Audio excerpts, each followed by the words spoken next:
there's an overall feeling that video games are bad for you. You know, they're bad for young kids. They're bad for development.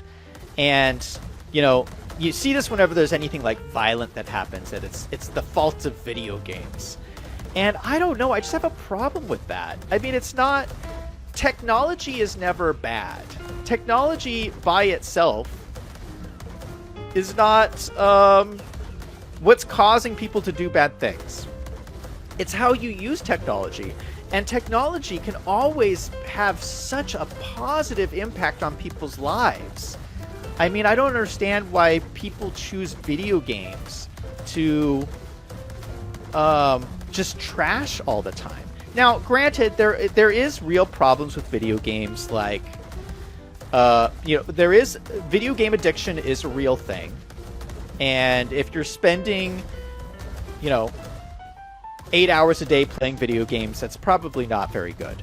But I don't feel like that's not me. I don't do that. I play an hour a day. And I feel like most people who play video games play a reasonable amount of time. And it can be a really fulfilling part of your life. And you know what? I haven't told this story before, but I'll tell it now.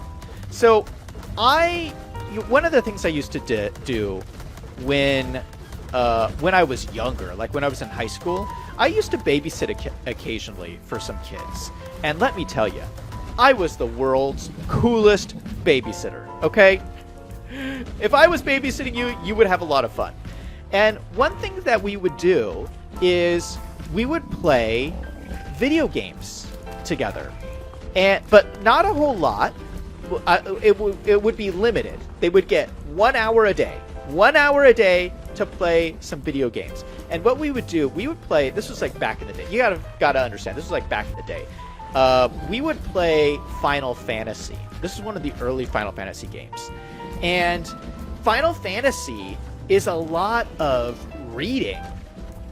And, you know, these were younger kids. So it's like they're learning about reading and getting comfortable with reading. And we would go through the storyline in this Final Fantasy game, and I would read it out loud to them, and they would read it out loud. And we would get used to like talking and like going through this thing out loud. And I just think it's helpful for learning like actual life skills and socializing.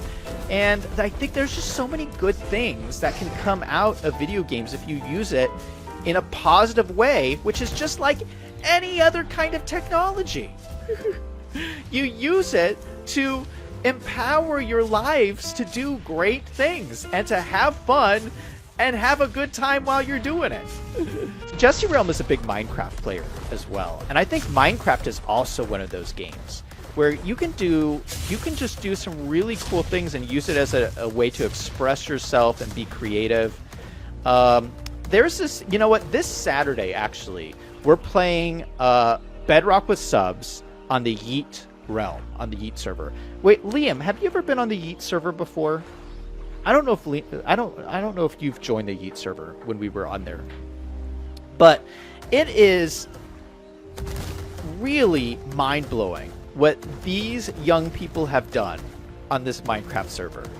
It's so incredible. I mean, it's a whole world that they've created on there. And you cannot tell me that use of brain power is going to waste, because it's just like it's awe-inspiring. And I mean, every time I go on there, I'm shocked at just the thought process that went into it. Oh gosh, the T-Rex is right there. Yeah, I think so. Here's what I really think.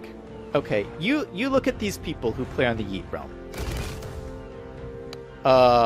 You guys know who they are. You look at those guys, they've built up this entire city, and you guys just wait. Those people are going to be the future city leaders of tomorrow.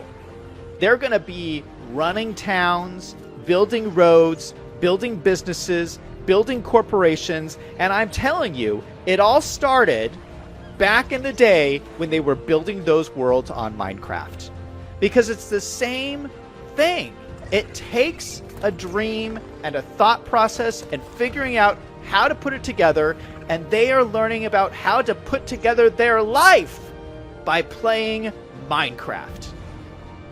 Liam in chat says, yes, I'm on there. Oh, Liam's on there too. Of course Liam is on there. Liam is everywhere.